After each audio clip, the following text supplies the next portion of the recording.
Let's see. We are live. Hey guys, let me make sure we're live on the YouTubes. It looks like we are. So I am here with David, the writer of Bettie Page and Bettie Page Unbound, which issue 10 just came out today. So if you haven't gone to your comic book store, then you should. I actually just went. I picked up my copy. I wanted to get it. I went right at I'm in Eastern time, so for me it's 2:00. So I went at 12. I'm like, all right, I'm gonna go get my copy of the comics, and then you're at Golden Apple Comics, right? Golden Apple Comics in Hollywood, the legendary that's awesome. Golden Apple. So is that where you've always shopped for comics, or? Since when I first moved to LA, Golden Apple was down the street about a half a mile from where it is now. And my first apartment was maybe 5 blocks from the first Golden Apple. So when I went for my first walk from that apartment and found Golden Apple, which this shop's a little smaller than it used to be, but it was after Forbidden Planet in New York. It was the biggest comic book store I'd ever seen in my life. And it was huge and had everything and had toys and had back issues. And, it was a real... and again, we're talking about the late 80s, so there wasn't as many comic book shops out there as there are now, and it wasn't, wasn't dominating the pop culture the way it is now. So, oh yeah, for sure. It was a real special place, and the current Golden Apple is still a very special place, still owned by the same family. And that's what's important. I am a New Yorker. Actually, you're a fellow New Yorker as well, right? You're from New York? I'm the rare person who is from New Jersey and won't lie. Oh, New Jersey. Yeah. Oh, I'm from Staten Island, so I feel like I'm from both because of that. Yeah. You're from the borderlands. So, but I grew up around there, and Golden Apple was sort of not Golden Apple in New York. Forbidden Planet was the Mecca. Midtown didn't exist when I was there. And when I was in college, the closest comic book store was Iron Vic's in Poughkeepsie. I was in upstate New York. But sometimes you'd still go down to Forbidden Planet if you wanted to have a deluxe comic book experience. Yeah, it's still pretty big. I just went there a couple weeks ago because my friend shops there. I am a JHU person, so that's been my store since forever. The one in the city and also the one in Staten Island. But let's get in. Yeah, it's a great store. I really enjoy it. But let's actually jump into some Bettie Page here. And then anyone who's watching, definitely go, talk about some Bettie Page as well. But how did you first pitch Bettie Page to Dynamite? Did Dynamite come to you? What was the process for that? They came to me. I think the previous one I had done was Doc Savage Ring of Fire, which was a pulp thing. And I mostly what I had done a steampunk thing and 2 pulp characters, The Shadow and Doc Savage. So it was pretty much, I had never done a comic set in contemporary times. So I think Joe Ryban, the editor-in-chief of Dynamite, associated me with period adventure stuff. And I think also he was influenced by the fact that my dad was a pulp fiction writer, wrote over 200 novels. Wow. Novels. And the centerpiece of his work is a detective series about a guy named Ed Noon.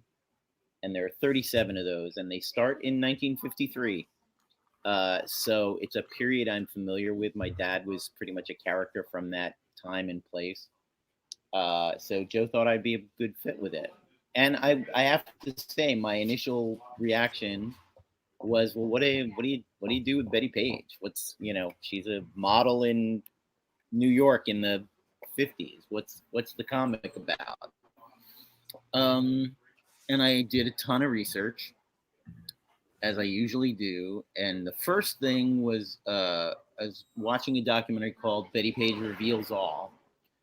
And the soundtrack of that is mostly, unlike a lot of other stuff involving Bettie, it is actually Bettie speaking in an interview. And I listened to that voice, and I was like, that's a fascinating person. And sure, I can set a comic book in that voice. It's actually when I decided that the premise of the comic would be her secret diaries showing what she was really up to in the 1950s. And the plot came from just looking around, and I found a picture of her with one of her boyfriends, a married inventor and industrial designer named Richard Erbib. And if you look up Richard Erbib, he was kind of a Howard Stark kind of a character, kind of a Tony Stark kind of a character. Uh, Cutting edge technology and beautiful mid-century design and all this stuff. And it also reminded me of Jack Parsons, who there's a TV show about Jack now called Strange Angel. Jack is a guy who was involved with the Thelamite cult, Aleister Crowley, but also was one of the founders of the Jet Propulsion Lab. And his best friend at one point ran off with his wife and founded Scientology. So it's a funny, wacky, wild science fiction, fantasy, horror story, even in the real world. So I'd done all this research for a project about John Parsons that fell through, and I thought, what if I plug Bettie Page into that story? And she gets a random job working, it turns out to not be random, but she gets a random job working for a Jack Parsons type at JPL while he's involved in cults and flying saucers and all this kind of stuff. So that was where the first, literally it came from seeing a picture of her with a guy that looked like Tony Stark and going, well, what if Bettie Page dated Tony Stark in the 50s and didn't know, or Howard Stark, and didn't know what he was up to, and kind of backed her way into it. And in the 60s, my father created a character named Larry McKnight. And it was a one-off book, didn't sell, nobody cared. But Larry was a U.S. government agent who investigated UFO sightings. And I thought, you know what? I got nothing better to do with Bettie than that. Let's have her get recruited by Captain McKnight to work for his unit. So that's what the series has been. That's awesome. It's cool how research can really help. I think any writer should do research. It shows, even if you do research for one project, it could go into another project. Exactly. And it's all good stuff. Jack Parsons' research was for a completely different kind of story, but I found all of the characters so compelling and funny and interesting, and the time and the place of 1950s Hollywood, I kind of couldn't resist it. Yeah, and I love Bettie's voice too. I think that's from that first issue, because I've been reading this series since issue 1, as I'm sure you know. But yeah, and I remember what really got me into the series was her voice. I'm like, I kind of like the snark here, it's just like something you don't really get to see. And obviously the contrast of her being a pinup model and then a spy. Yeah. Well, there are a lot of aspects. One is she was there's a common career arc among a common type of celebrity where they do some stuff that society frowns upon. They find Jesus, and then they tell you how all that stuff was a mistake, and they feel bad about it. Bettie was a nude model, fetish model, who did not do drugs, did not smoke, did not drink, and didn't curse. And she really didn't fuck around that much, honestly, comparatively. And when she had her religious conversion, unlike pretty much everyone else, if you asked her, even when she was working for Billy Graham, if she was ashamed of being a fetish model, she would have told you, absolutely not. God gave me a beautiful body. People should photograph it. That's what beautiful bodies are for. And I always thought that she was so involved with religion at a certain point in her life, and also so completely, she never bought into shame about who she was and what she did. She actually only stopped doing it because of the American culture was closing in on people like her. A guy named Estes Kefauver did organized crime hearings, was part of the crackdown on comic books even originally. And there was also going to be a crackdown on girly magazines and nude photographs. And she saw the storm coming and just quietly said, you know what, this was a good run, but I'm out. I'm getting out of the way before I get subpoenaed by Estes Kefauver and I end up on television being called a slut and a whore. So, that was not a decision she made out of shame. That was a decision she made because society had pretty much turned against all of its outsiders. Did you want to delve into her religion more in the comic, or, if you had ever a chance to do more? That's so far in the future of her life. I don't know that we'll ever get there. I don't know that I don't know that I want to get there. You know, I know the topic enough to know all of the negative things that happened to her before the time of our comic and after the time of our comic. And I think issue 8 of this series, I actually had a moment where she's mind probed by aliens and they find out all the sad things about her childhood because I didn't want to shy away from it. I didn't want to pretend she didn't have all this trauma in her life. And actually, it's something that it was entirely unintentional. But, you know, she was later in life diagnosed with some mental health issues. And as a part of the Crisis on Infinite Betty's thing, where she turned into 4 different women, I've now revealed that these 4 women are in her head talking to her. And when I did that, was not at all thinking about the fact that she heard voices in her head late in her life and was institutionalized for it. But I might kind of work on that angle a little bit more, that maybe she wasn't mentally ill. Maybe it was literally PTSD from some incredible things that she had experienced. I mean, not to say that PTSD isn't a form of mental health problem, but, you know, a different one. It's putting a sort of nicer sheen on what really happened to her. But like I said, I'm not shying away from the troubles that she had leading up to, you know, the time of our series. Well, I definitely hope you have a chance to do that story. We do have some comments here, and then I'll go to my next question. Mostly just saying hey. So we had the Bake the Snake who said hey, and then Daniel Fee, who just mentioned that they saw my channel. So thank you very much, and also loves your work. So hey Daniel, yeah, I'm friends with Daniel. Awesome. Yeah, and if you guys have any questions for David as we go along, let us know.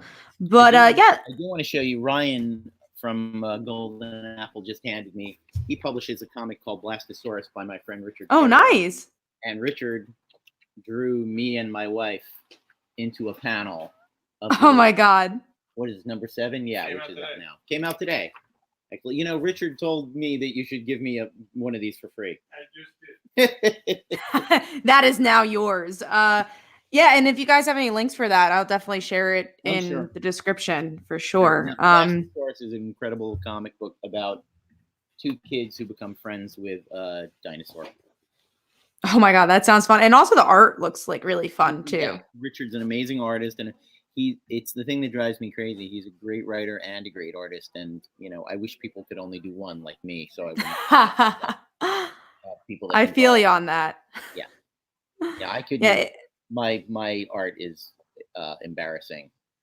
And you could only wish, though, you could do both. I mean, that would be like it's also like mine in college called me a 5th-rate Don Heck, and that was a compliment. Oh, I would not want to see an insult then. Yeah, that was a compliment. To think that I could be, you know, a 5th-rate Don Heck was very nice of him to say. But oh, that's so funny. I can't even do stick figures, so I feel you on that. But yeah, diving into more of Dynamite. You've written a lot for Dynamite. So how did you connect with the company, and why did you delve into writing for comics? Because you had a film career. Yeah, a friend of mine read an old script of mine for a movie that never ended up getting made called The End of the Day. It was supposed to go during the right before the 2008 financial crisis. We had the financing secured in August of 2008, and then the stock market crashed, and it was like, that was the money I was going to use to pay for your movie, so no. Anyway, long story short, a friend and colleague of mine asked to read something of mine, read that old script. She really liked it, and I was out of work at the time and not particularly loving what I was doing, and she talked me up to some of my book editors. I met Joe Ryban at San Diego Comic-Con in, I want to say, 2014. We had a great conversation. And he said, look, I'll go back to New York. I'll see if we've got something that might be interesting for you. And I thought, you know, maybe he'd try me out with a one-shot or something, but he very kindly threw me a sequel to a Bill Willingham series called Legendary, which was Dynamite sort of steampunk combined universe of all of their characters, and it had contained literally everyone from Flash Gordon to the $6 Million Man. Though the best joke in the series was that he was the $6,000 man because it's the turn of the century type technology. But they wanted to do spin-offs of Vampirella, Green Hornet, and Red Sonja, and they asked me if I would try Vampirella, and the test I had to pass was I had to tell Bill Willingham what I was going to do in a phone call. It was about an hour long. We had a great time chatting, and I told him what my plans were, and he endorsed. It was kind of a League of Extraordinary Gentlemen thing, so I also said, here are all of the public domain characters I'm going to use in your story, and he liked that. So yeah, that was that. I did those 5, and during that period, they threw me a Shadow one-shot and a Doc Savage one-shot. And, I had talked to Joe about the fact that my father was into, he was born in 1924. So the pulp magazines were his Star Wars, for want of a better word, in the 30s. And so most people to be deeply into Doc Savage and the Shadow are, would be into their 80s if they were the first generation fans. But I sort of had that fandom and that knowledge while still being a little bit younger. So that's why the next thing I did was the Shadow, and then after that was Doc Savage, and then they started throwing me sex symbols to turn into feminist comic book heroes, which is my niche apparently right now, and I'm perfectly happy with that. And I love reading it. And as someone who came from film, how is it different kind of diving into writing comics? How do you think they're similar and different? There's the part that's similar that I didn't expect to be similar is the, for want of a better word, the post-production process. I only know how my workflow goes. I don't know if other writers write a script and pass it off and wave a cheery goodbye and hope for the best, or if they're all as into it as I am. I usually reach out to the artists, and I've made some very close friends among the artists that I've worked with, even though some of us have never met in person. But like Dave Acosta on Elvira, on Doc Savage, on The Shadow, he sends me layouts, he sends me pencils, he sends me inks. I approve everything. I mean, 99.999% of the time, I text back a thumbs up and have nothing to say other than that's awesome, that's better than I expected. But if a storytelling point needs adjustment, I will talk about that. I keep involved with the colors, with the letters, and partially because the pace of production is so fast, I have baked into my schedule that I get another pass on the dialogue right after the inking is done. So it's never too late. The one different one with that is Elvira, because she has to approve everything. So I don't hand first drafts to Cassandra Peterson. She gets as finished a script as I can possibly do. So those take a little longer. On Betty, I can go, well, this joke is weak, but in 3 weeks, when Dave is finished, or when Julia Soda is finished drawing it, I'm going to get another shot at rewriting this line, so I don't have to kill myself on it now. But that was the biggest surprise to me, was that I hadn't thought about it as a production line that you, just like with film, like color correction, sound mixing, they're all analogs for things in film. The one thing that is like the cliche that film the comics guys say is the whole, like, I have an unlimited budget, I can ask them to draw whatever I want. I've become more sensitive to, it doesn't cost more money, but if I send a panel to an artist that says, okay, so the arena has 100,000 spectators and there's 80 Tyrannosaurus Rexes dueling with 25 Triceratops, that's a lot of damn work. Like that the budget of the artist's time is something to respect as much as the budget of the filmmaking team's money.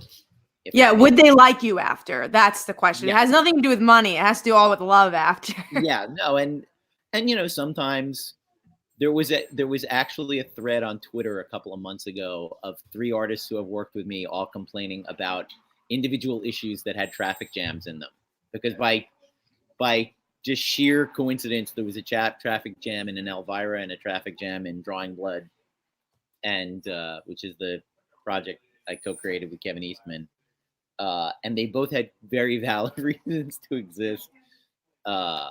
But there was some complaint about drawing that many cars, and I totally get it. I never forget this, because you also, if you don't draw, you don't.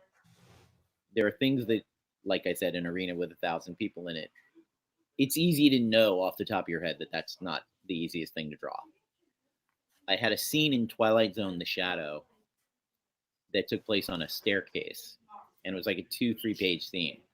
And Dave Acosta sent me his rough layout pencils, and you could see the perspective vanishing point line of every step on the staircase, and it was this incredibly complicated grid to get it right.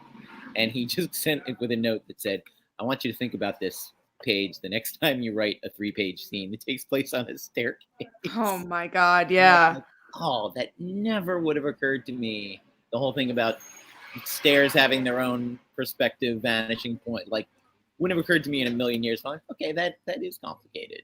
Yeah. And then I guess going into film too, like if you're filming on a staircase, like a lot of times like, oh, it's cool because, you know, it looked nice, but like trying to fit a crew in there, it's like, Right, that's also exactly. difficult. That's So just okay. never write staircase scenes anywhere, right? Pretty much. Avoid staircases and elevators. Oh, for sure. And there are things, writers, I know this is a low budget film producer. Writers love 2 people talking in a car, and it's just the biggest pain in the ass in the world to shoot. Oh, yeah, for sure. But, you do it. And restaurant scenes, it's like, do everybody have to have a conversation in a restaurant? But, It's like you want to write it, though. It's the easiest thing to think about. It's like, yeah, a restaurant, that someone, you got to go to dinner, right? Yeah. But yeah. But yeah, so so I never want to be disrespectful of how much time the artist needs to devote to something. And if I can, and sometimes I'll say, look, I just want one big splash to establish this, and then you can be on close-ups for 2 pages. I don't, don't kill yourself. Don't draw the staircase 12 times if that's going to kill you. I just need the audience to register. It's a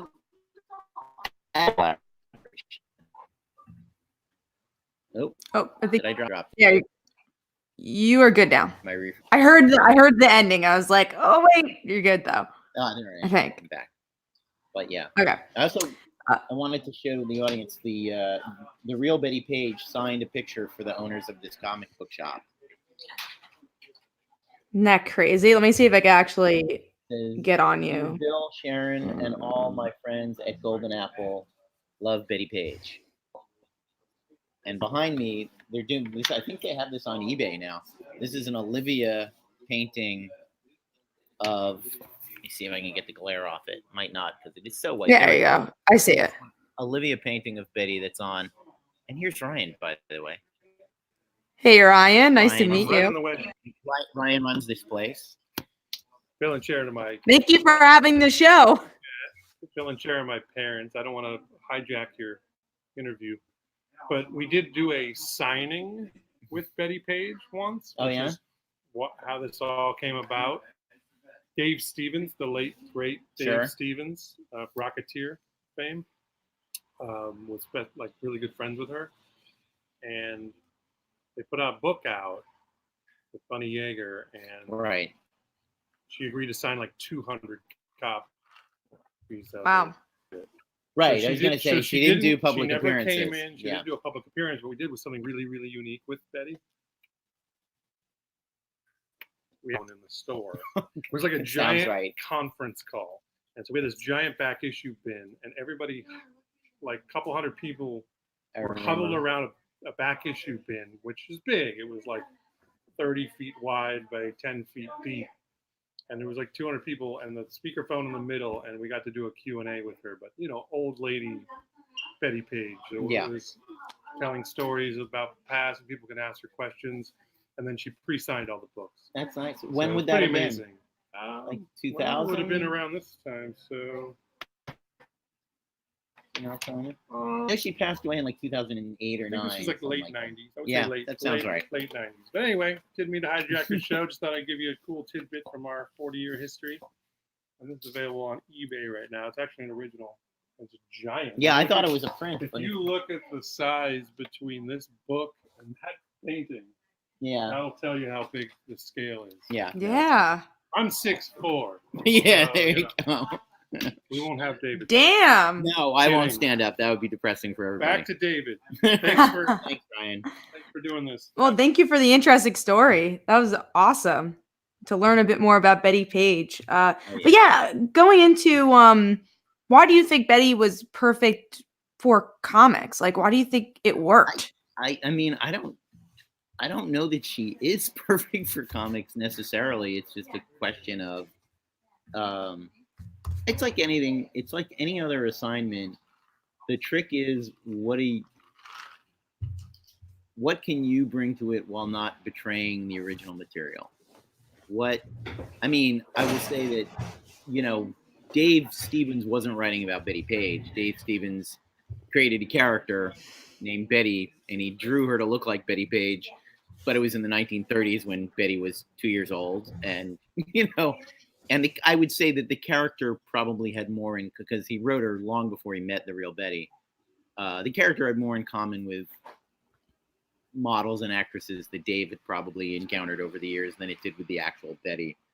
And again, he wasn't writing about Bettie Page, so he under no. I don't think he had the pressure I do, and it's completely self-motivated pressure, but the pressure to portray her in an honest light, and to figure out, okay, well, what about Betty as a woman as she existed in the real world makes her someone who could have done all these things, who could have been a comic book hero.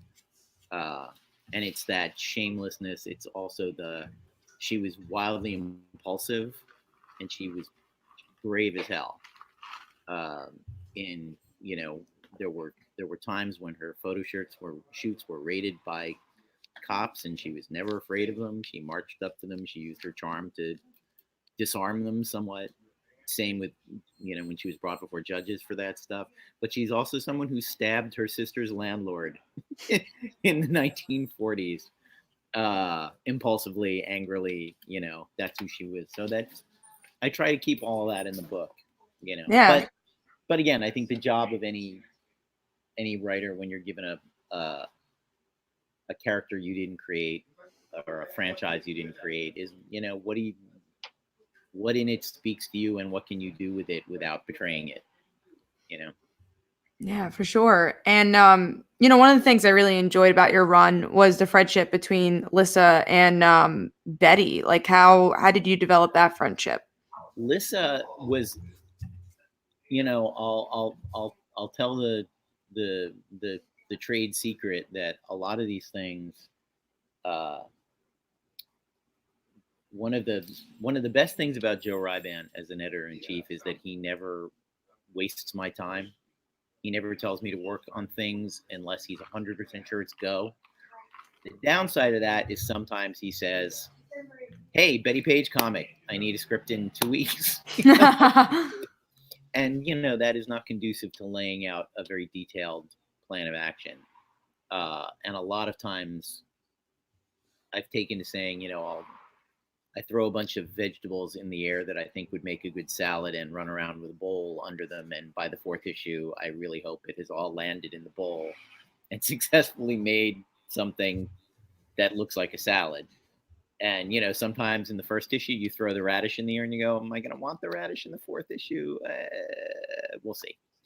And Lissa, I had a situation at the end of the 2nd issue that was a big public mess that would have drawn the attention of police. And I thought, well, this is a good opportunity to introduce a sidekick, friend, whatever, for her. And actually, Lissa is once again based on one of my dad's characters. Ed Noon's assistant is a woman named Melissa Mercer. And my headcanon is that Melissa Druke marries a guy named Mercer and gets divorced and then goes to work for a private eye in New York City in the 60s. And just though it's an interesting thing to be an African American policewoman in 1952 Los Angeles. I did research to find out if that was even possible. It was. The first female cop in LA is like 1915. Someone just made a movie about her. Wow. So I thought that would be, they both are similar.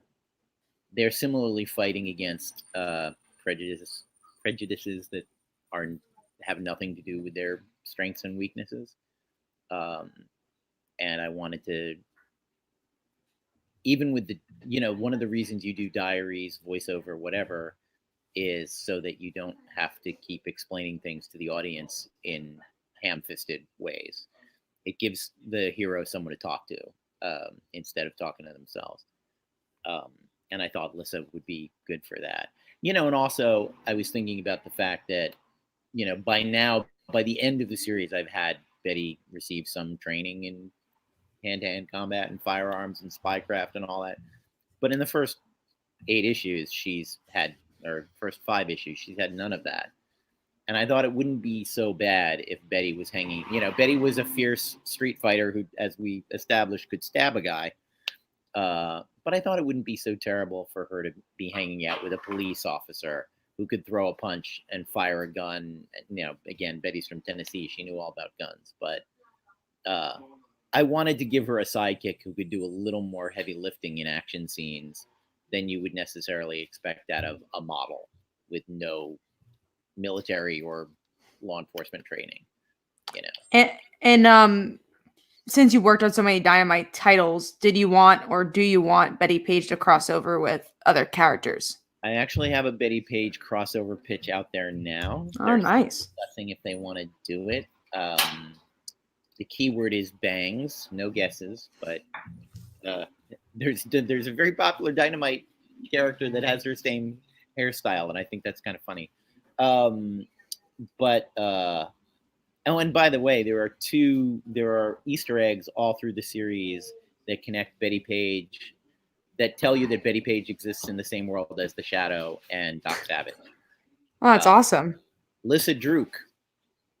We just met Jericho Druke in the last 8 issues, right? In Bettie Page Unbound. Yeah. When I introduced Lissa and had to give her a last name in issue 3 of the first volume, Jericho Druke is the Shadow's African-American agent who works out of Harlem. So that's who that is. That's again, it's not a famous or well-known character, but I thought it would be fun to work. I thought, well, if I ever want her to meet the Shadow, I've set that up. And there have been 2 references to Doc Savage. A couple of issues ago, Betty was trying to lose a tail, and she went through a beauty salon in Midtown Manhattan called Patricia Incorporated. That's Patricia Savage. That's Doc Savage's cousin, who owns a beauty salon in Midtown Manhattan. So I've set up little things that would allow me to connect it to the Dynamite universe of properties. And of course, the whole concept of Unbound was to sort of put her in the shoes of other Dynamite characters. But yeah, I'm not opposed to it. And we actually have a question from Daniel in the comments. Is there any comic you'd like to work on, but you haven't gotten a chance to? I mean, talking about things that aren't, creator-owned things that I want to launch. I'll say my 2 favorite comic book characters are Nick Fury and Darkseid. There are 2 different companies, and I'm not suggesting a Nick Fury versus Darkseid story, though that would be fascinating. A one-eyed guy with a handgun against the most powerful creature in the universe is kind of funny. Nick Fury wins somehow. Yeah, totally. Dave Acosta and I don't know if he'll get mad at me for telling this story out loud. We came up with a romance comic we wanted to write for Marvel. That's basically Oh, you paused. Casablanca. We were talking about the secret. Are you still? Yeah. Secret Wars in the 80s behind. And I think Sue Storm got left behind from the Fantastic Four. And Nick Fury wasn't there either. And we thought, what if they fall in love while Reed is off planet? And whatever villains are left around will be running wild because Spider-Man, the X-Men, the Avengers, they're all in the Secret Wars. So it's basically a Casablanca story, and at the end, Reed comes back and Nick, walks off into the night. No one will ever know how broken his heart is. Oh man, I love that. And also, they were both spies, so that's kind of interesting. It's fun. But yeah, and I would love to play around I really love what Tom King did with Mr. Miracle and what Cecil Castellucci did with Shade? Furies. I think Female Furies. No, okay. the Female Furies. Yeah, I think both of those writers understood that the New Gods are not superheroes. They're metaphors. They're walking metaphors, and that's what you're supposed to use them for, and that's what Jack used them for. And that dark side as a metaphor for depression is something I completely understand. Yeah. I hope you get to write those stories one day. And my last question being, are there any other projects you want to, promote or you're working on besides Betty? The next Elvira thing, I don't even think I can talk about yet. The next Elvira thing is also a team up with a famous real world horror icon that's going to run 4 issues. One of the issue titles, I think, is Raiders of the Lost Schlock, if that gives you an indication of that thing. And my ongoing thing is Drawing Blood, which is a comic I co-created with Kevin Eastman. It is vaguely autobiographical for Kevin about a creator named Shane Bookman, who his version of the Ninja Turtles was something called the Radically Rearranged Ronin Ragdolls, who are cats. But it's basically a midlife crisis of the artist thing, like Fellini's 8.5 or something like that. Nope, I blinked out, but there I am.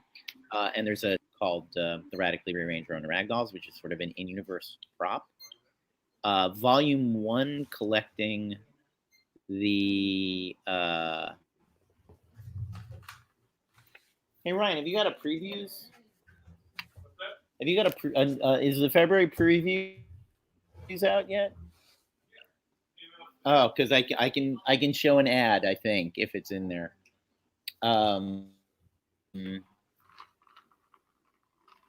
So it was originally done as and then we put it out as. Is it under what? It's probably under all the way in the back under the indie stuff.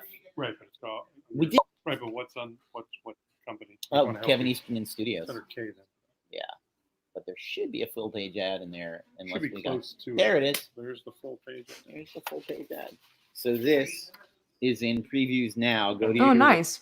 Go to your local. Spotlight right across from it. Go to your local comic book store and order the hell out of this.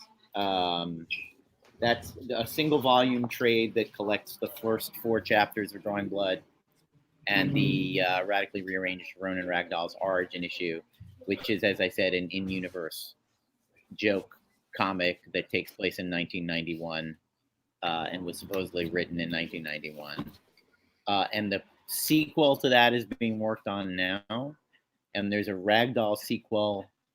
Part of the joy of doing the Ragdolls is that they're a commentary on we can comment on anything in the history of comic books. And so the next Ragdolls comic isn't going to be the second issue of that series. It's going to be something that's like an animated show tie-in from the late 90s, like the Ragdolls Animated Adventures version, which will be that's cool. So that's what's nice. Anything else you would like to plug before we end the show? I think that's all of the plugging I have for stuff. That I'm in a weird dead zone now where stuff hasn't been announced yet. This is the last issue for now of Betty, is issue 10.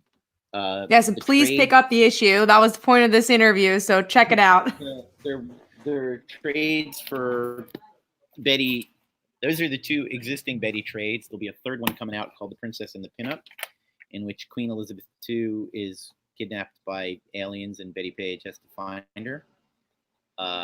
It's a really fun story. It's The Crown meets the X-Files, and then the first Bettie Page Unbound trade is coming someday. I think the Sarah trade is coming soon. So after going through a period where I had a lot of floppies out every month, the next 5 months I have no floppies out every month and a bunch of trades collecting all of those floppies. But we're hoping to announce the new Elvira series as soon as we can, and then that'll probably hit in the summer. Nice. Well, go check out all those things. Like I said, I mean, point we did this interview was to check out Bettie Page Unbound, and obviously for us to chat, but which was a lot of fun. And yeah, go check out Bettie Page. We obviously have our issues, so it's a really fun book, especially if you love espionage stuff and snark. So wanted to promote it, and yeah, go check it out. And yeah, and that's the end of our show. So thank you, and go if you're in the California. Yeah, no problem. If you're in the LA area, obviously go check out Golden Comics as well, Golden Apple Comics. All right. Waving goodbye. Bye, guys. My hand is huge.